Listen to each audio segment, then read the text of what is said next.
Everyone, welcome to Focus to Success Academy. स्वागत है आपका। और आज हम लोग करने जा रहे हैं सिंधु घाटी सभ्यता का शुरुआत। अच्छा, सबसे पहले ये समझते हैं हम लोग इसको सभ्यता क्यों बोला जाता है, कल्चर क्यों बोला जाता है, ठीक है।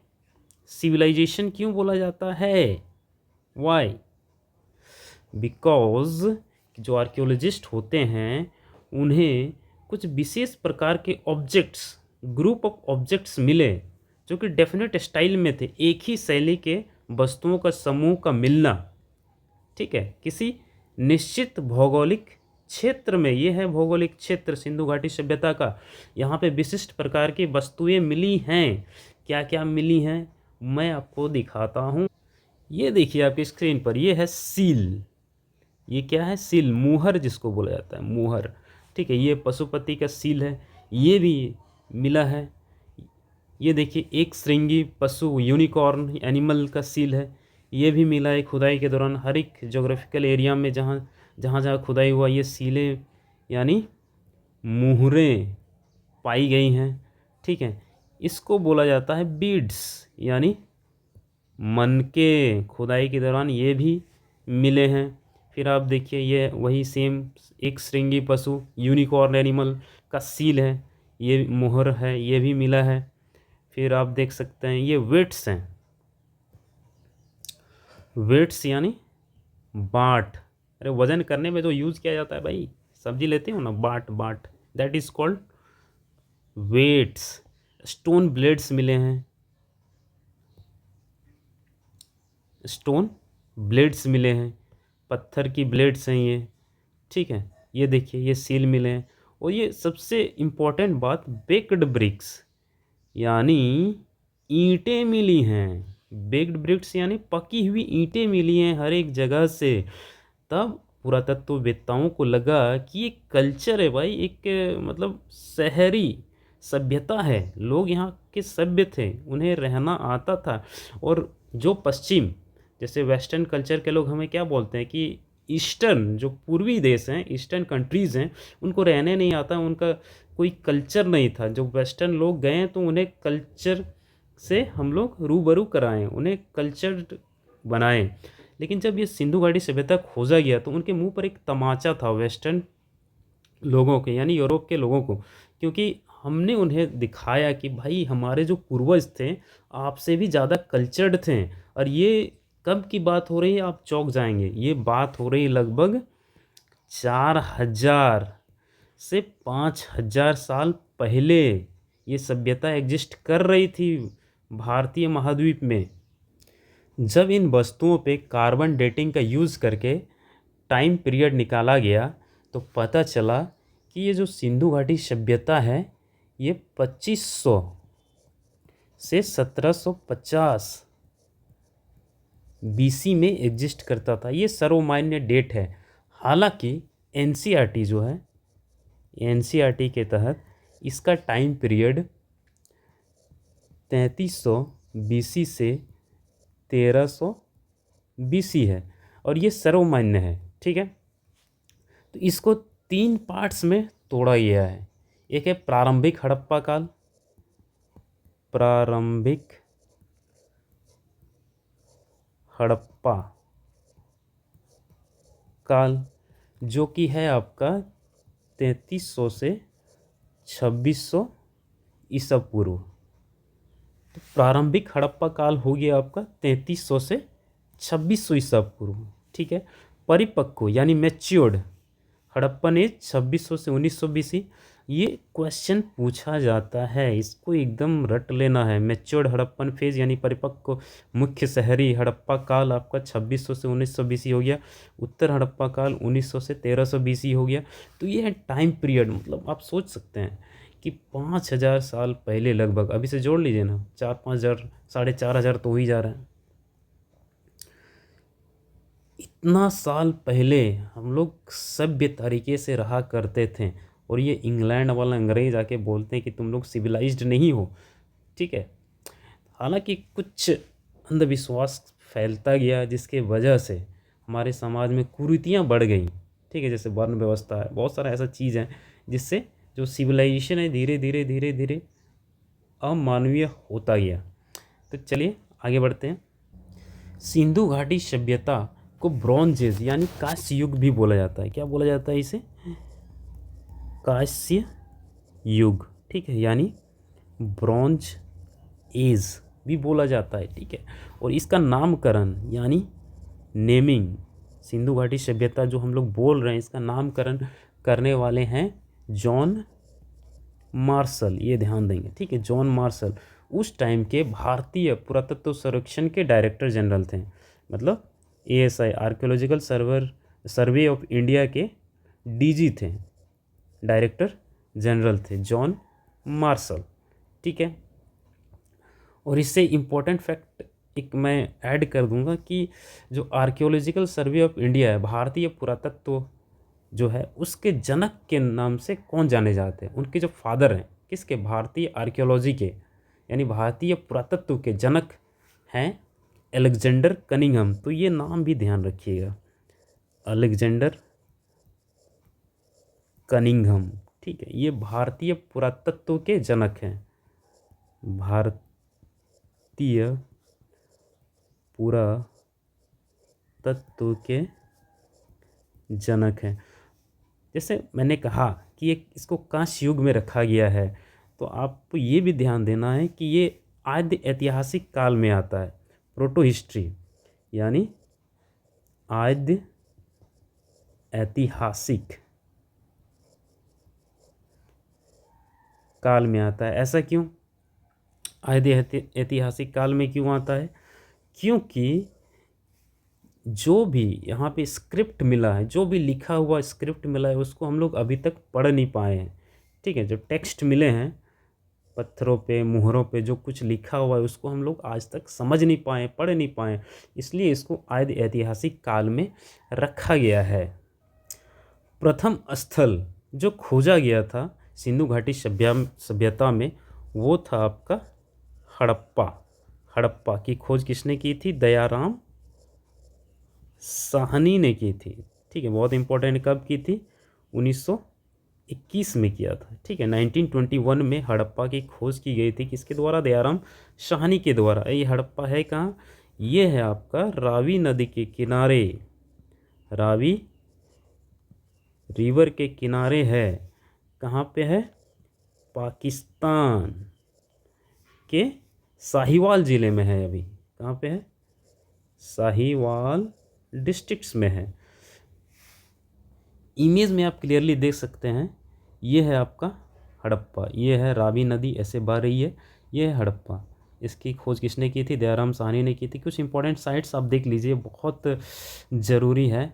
देखिए इस मैप को समझना। देखिए ये मांडा है, ये क्या है? सबसे नॉर्दर्न साइड है, मतलब सबसे उत्तर का प्रमुख स्थल है मांडा, ठीक है। ये मांडा है उत्तर का, और दक्षिण का सबसे प्रमुख स्थल है दायमाबाद, यहाँ पे है दायमाबाद, यहाँ पे है मांडा। और पूर्व का सबसे प्रमुख स्थल है आलमगीरपुर, ये तो एकदम रटा हुआ आना चाहिए, आलमगीरपुर। और पश्चिम का सूतका गंडोर। तो आप देख रहे हैं ये सूतका गंडोर कहाँ है? पाकिस्तान में है, ठीक है। हड़प्पा भी पाकिस्तान में है। मोहनजोदारो, ये इंपॉर्टेंट साइट है, मोहनजोदारो, चनहुदड़ो, ठीक है, ये सब पाकिस्तान में है। रोपर राजस्थान में है, ये इंडिया में है। आलमगीरपुर इंडिया में है, देख रहे हैं, ठीक है। तो ये मैप को समझना ज़रूरी है, इसको आप गौर से देखिए, ठीक है। ये लोथल, ये देखिए ये क्या है? समुंदर के किनारे है, समुंदर के किनारे लोथल है। तो आपको यहीं से एंटिसिपेट कर लेना है, अंदाज़ा लगाना है कि ये एक तरह से पोर्ट की तरह इसको यूज़ किया जाता था। पोर्ट मतलब जहाँ पे जहाज़ें आके रुकती हैं, यहाँ से व्यापार किया जाता था, ठीक है। बंदरगाह की तरह यूज़ किया जाता था लोथल को। यह है धोलावीरा, ठीक है, ये भी इंपॉर्टेंट साइड है धोलावीरा, ये गुजरात में है। देखिए लोकेशन देख लीजिए, सुरकोटदा ये भी गुजरात में है, नागेश्वर ये भी गुजरात में है। तो इस मैप को आप लोग एकदम रट जाइए, जहन में बैठा लीजिए। ये है लोथल, ठीक है, ये बनावली, सबका इम्पोर्टेंस है। अभी हम लोग आगे देखेंगे कि ये क्यों इम्पोर्टेंट है बनावली, ठीक। यह है धोलावीरा, मैंने बताया आपको। तो यहाँ पे 4 पॉइंट सबको याद रखना है। पहला पॉइंट ये है कि सबसे पूर्वी जो साइट है, स्थल है, वो आलमगीरपुर है। पश्चिमी क्या है? सूतका गंडोर है। और उत्तरी है मांडा, और दक्षिणी है दायमाबाद, ठीक है, ये यूपी में है, ये आपका पाकिस्तान में है सूतका गंडोर, ये मांडा जम्मू कश्मीर में है, और ये दायमाबाद महाराष्ट्र में है। ये मांडा चेनाब नदी के किनारे है, ये सूतका गंडोर दास्क नदी के किनारे है, और ये हिंडन नदी के किनारे है, और दायमाबाद गोदावरी नदी के किनारे है। तो आप समझ गए, ये सब इम्पोर्टेंट साइट्स हैं, इसको एकदम ध्यान में रखना है। मैंने आपको अभी बताया कि 1921 में हड़प्पा की खोज किसने किया था? दयाराम साहनी ने। ये महत्वपूर्ण स्थान है। और 1922 में ठीक एक साल बाद मोहनजोदड़ो का खोज हुआ। खोजकर्ता कौन है? R D Banerjee. और ये मोहनजोदड़ो कहाँ है? मोहनजोदड़ो मैंने आपको दिखाया अभी, सिंधु नदी के किनारे है। कहाँ पे? ये सिंधु नदी के किनारे है, ठीक है, पाकिस्तान में है, और लड़काना ज़िले में है।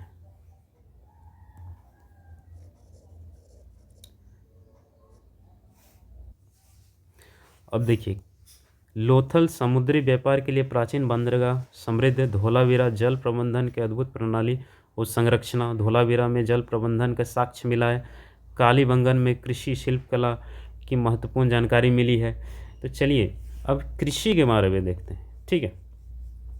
कृषि व्यवस्था कि लोग, जो सिंधु घाटी सभ्यता के लोग थे, वो एग्रीकल्चर करते थे, और प्रमुख फसलें थी गेहूं, जौ, कपास, कि इसके प्रमाण मिले हैं। और भी जैसे आपका मसूर हो गया, ठीक है, इसके भी प्रमाण मिले हैं। मसूर, चना,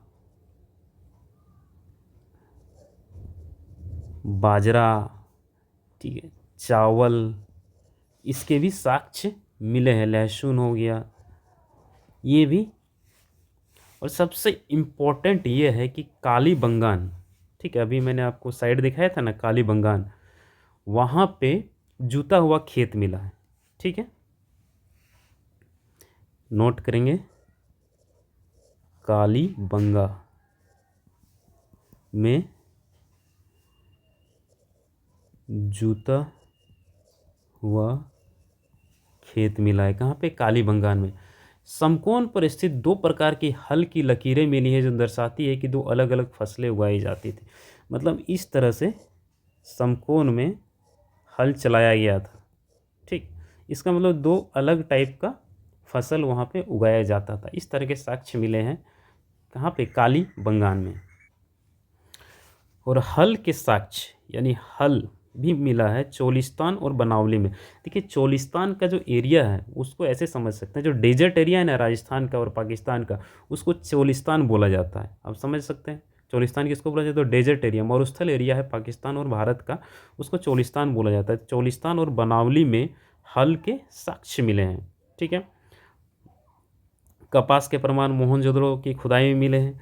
जोते हुए खेत मैंने बताया कालीबंगन क्षेत्र में मिला है। और सिंचाई की व्यवस्था नदी के जल और नहरों से की जाती थी।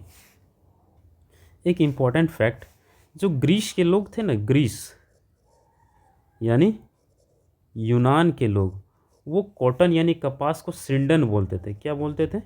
सिंडन बोलते थे। ये ध्यान दीजिएगा, कपास को क्या बोलते थे वो लोग? सिंडन बोलते थे। कौन? यूनानी लोग।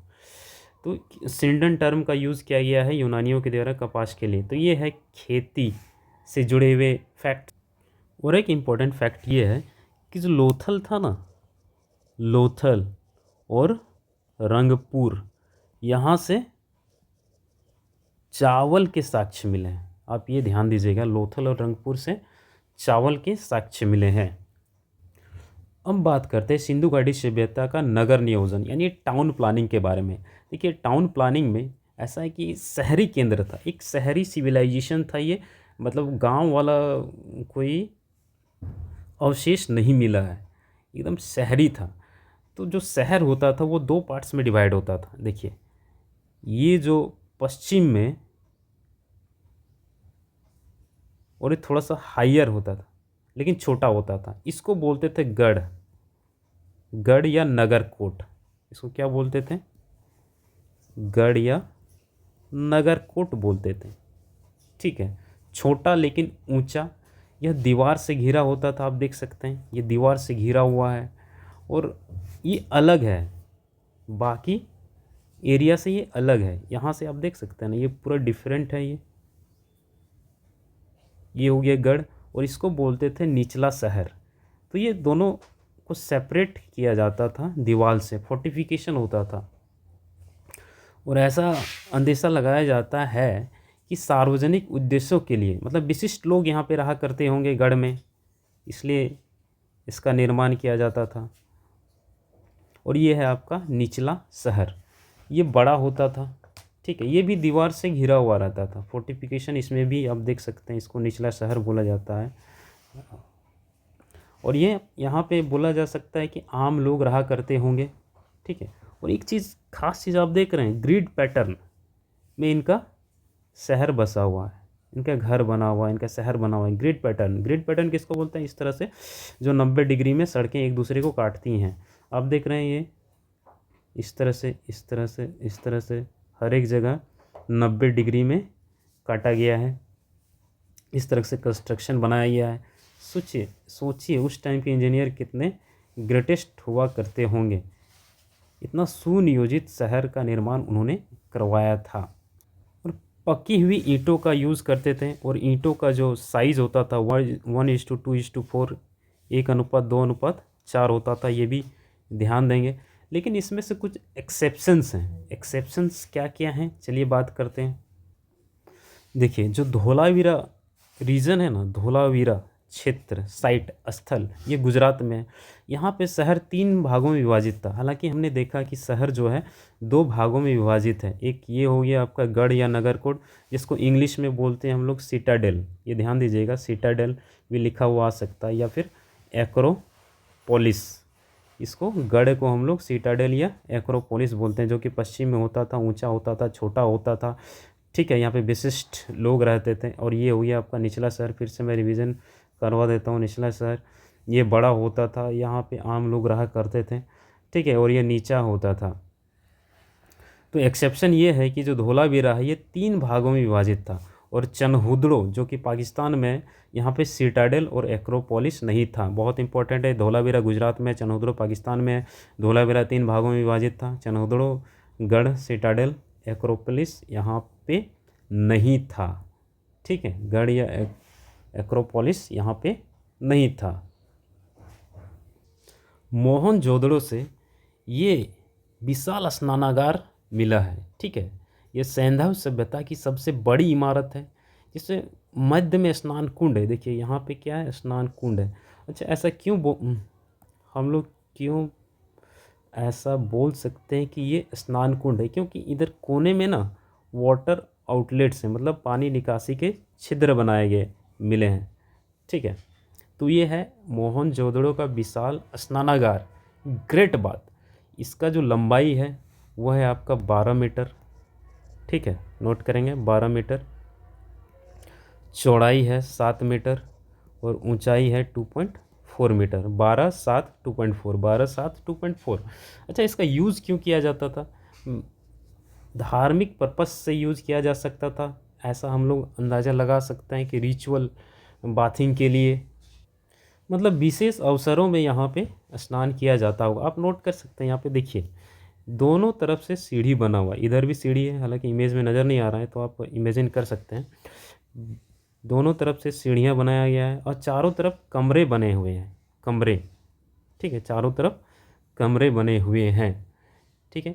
और इसमें भरने के लिए जो पानी है ना, कुएं से निकाला जाता था, और उपयोग करने के बाद इसको खाली कर दिया जाता था। तो मोहनजोदड़ो का यह है ग्रेट बात, यानी विशाल स्नानागार, बहुत इंपॉर्टेंट प्लेस है, इसको जहन में रखिएगा। ग्रेट बात का डायमेंशन मैंने आपको बताया था, 12 मीटर, 7 मीटर और 2.4 मीटर, ठीक है। और ये है आपकी विशाल अन्नागार, ठीक है। ये भी मोहनजोदड़ो से मिला है। ये कहाँ से मिला है? मोहनजोदड़ो से मिला है, ठीक है। ये भी ध्यान रखेंगे, विशाल अन्नागार यानी ग्रेट ग्रेनरी। और ग्रेट बात से भी ये बड़ा है, तो सबसे बड़ा क्या हो गया? ये विशाल अन्नागार हो गया, ठीक है। इसका उपयोग अनाज भंडारण के लिए किया जाता था। किसके लिए? अनाज भंडारण के लिए किया जाता था, ओके। तो ये सबसे बड़ी इमारत है किसकी? मोहनजोदाड़ो की। इस पिक्चर में आप देख सकते हैं, इसको बोलते हैं ग्रिड पैटर्न। तो जो शहरों का निर्माण होता था ग्रिड पैटर्न में किया जाता था, ये ध्यान में रखिएगा, इसको बोलते हैं ग्रिड पैटर्न। देखिए ना, समकोण में सड़कें हैं, समकोण में एक दूसरे को समकोण में काट रही हैं सड़कें, इसको बोलते हैं ग्रिड पैट। ये भी अन्नागार है, लेकिन ये मिला है आपका हड़प्पा से मिला है। ये कहाँ से मिला है? हड़प्पा से। इसमें देखिए दो पंक्ति में छः छः, ठीक है, 1 2 3 4 5 6, इस तरह से दो पंक्ति में छः छः करके 12 अन्नागार हैं। ये हड़प्पा में पाया गया है, ठीक है, इसको भी ध्यान में रखिएगा। तो अन्न की उत्पत्ति इतनी होती थी, मतलब इतना उगाया जाता था कि भंडारण करना होता था, ठीक है, काफ़ी समृद्ध था हड़प्पा सभ्यता। और ग्रेट बात में एक फैक्ट मैं और ऐड करना चाहूँगा, ये जो विशाल स्नानागार है कि इसमें इसको वाटर प्रूफ बनाने के लिए जिप्सम का यूज़ किया जाता था। जिप्सम किसका यूज़ किया जाता था? जिप्सम का, ठीक है, जिप्सम का यूज़ करके इसको जलरोधी यानी वाटर प्रूफ बनाया जाता था। जिप्सम का गारा बना के वाटर आउटलेट्स में डाला जाता था ताकि पानी जो है बाहर ना निकले। तो चलिए ठीक है, आज यहीं तक रखते हैं, फिर से एक बार रिवीजन कर लेते हैं। देखिए ये ग्रेट बात है, ये ग्रेट ग्रेनरी मतलब विशाल अन्नागार है, सबसे बड़ी इमारत है, मोहनजोदड़ो से मिला है, ये भी मोहनजोदड़ो से मिला है। और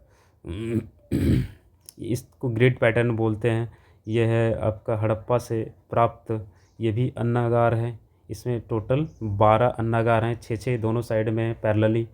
तो ये हो गया आपका हड़प्पा से प्राप्त अन्नागार, ये ग्रेड पैटर्न हो गया। और आज हम लोगों ने क्या क्या किया, देखिए मोहनजोदड़ो में जो ग्रेड बात है उसका लंबाई चौड़ाई और ऊंचाई 12 7 × 2.4। और सिंधु घाटी सभ्यता के जो शहर होते थे मेनली दो पार्ट्स में डिवाइड होते थे। एक होता था नगर कोट या गढ़, ये पश्चिम में होता था, छोटा होता था और ऊंचा होता था, ठीक। और दूसरा होता था निचला शहर जो पूरब में होता था। दोनों को घेरा जाता था, दीवारों से घेरा जाता था, लेकिन इसके कुछ एक्सेप्शन थे। इसके एक्सेप्शन क्या हैं? इसके एक्सेप्शन है धोलावीरा। धोलावीरा 3 भागों में विभाजित था। चनहुदड़ो में कोई गढ़ या सिटाडेल नहीं था, ठीक है। कृषि की बात करें तो प्रमुख फसलें गेहूँ, जौ और कपास, ठीक है। और मसूर, चना, बाजरा, चावल, लहसुन, लोथल और रंगपुर से चावल के साक्ष्य मिले हैं, ठीक है। मोहनजोदड़ो की खुदाई से कपास के साक्ष्य मिले हैं। और यूनान के लोग, ग्रीस के लोग कपास को क्या बोलते थे? सिंडन बोलते थे। बनावली से हल के साक्ष्य मिले हैं, बनावली और चोलिस्तान से। कालीबंगन क्षेत्र से जोते हुए खेत मिले हैं। और राइट एंगल यानी समकोण पे इस तरह से जुता हुआ था, यानी दो विभिन्न विभिन्न फसलों का उगाया जाता था उस टाइम पे। फिर हम लोगों ने देखा कि 1921 में सबसे पहला स्थल हड़प्पा खोजा गया था। खोजने वाले थे दयाराम साहनी। हड़प्पा है कहाँ पे? रावी नदी के किनारे है, पाकिस्तान में है, ठीक है, साहिवाल ज़िले में है। 1922 में मोहनजोदड़ो की खोज की गई, खोज करता थे RD बनर्जी, ठीक है। ये सिंधु नदी के किनारे है, लड़काना ज़िले में है। सबसे पूर्वी स्थल आलमगीरपुर है, उत्तरी स्थल मांडा है। आलमगीरपुर हिंडन नदी के किनारे है, मांडा चेनाब नदी के किनारे है। सबसे पश्चिमी है सूतकागेंडोर जो कि दास्क नदी के किनारे है। सबसे दक्षिणी है दयामाबाद महाराष्ट्र में है जो कि गोदावरी नदी के किनारे है। इस एकदम फैक्ट्स ये सब रट लेना, ये सब मिला है। देखिए पकी हुई ईंटें हैं, ये सील्स मोहरे हैं, ये स्टोन ब्लेड्स पत्थर के ब्लेड्स हैं, बाट हैं, वेट्स हैं। ये देखिए एक श्रृंगी पशु का सील है, ये भी बिड्स यानी मनके हैं। और ये सील्स हैं, मोहरे हैं, ये पशुपति का सील है, ठीक है। हमने देखा इसका समय काल 3300 से 1300 BC था प्रारंभिक, यानी अर्ली हड़प्पन एज 3300 से 2600 BC। ईसा पूर्व परिपक्व मुख्य शहरी 2600 से 1900 BC। उत्तर हड़प्पा काल 1900 से 1300 BC। यह है इसका time period. Okay, next part में इसका हम लोग करने वाले हैं इसका ड्रेनेज सिस्टम, नाली प्रणाली, गृह वास्तुकला, सामाजिक भिन्नताएं, समाधि अध्ययन, ठीक है, व्यापार वाणिज्य, शिल्प उत्पादन, और किस किस चीज़ की पूजा करते थे अगले लेक्चर में मिलेंगे। तब तक के लिए बाय बाय। अगर सब्सक्राइब नहीं किए हैं तो सब्सक्राइब कर लीजिएगा। Thank you everyone.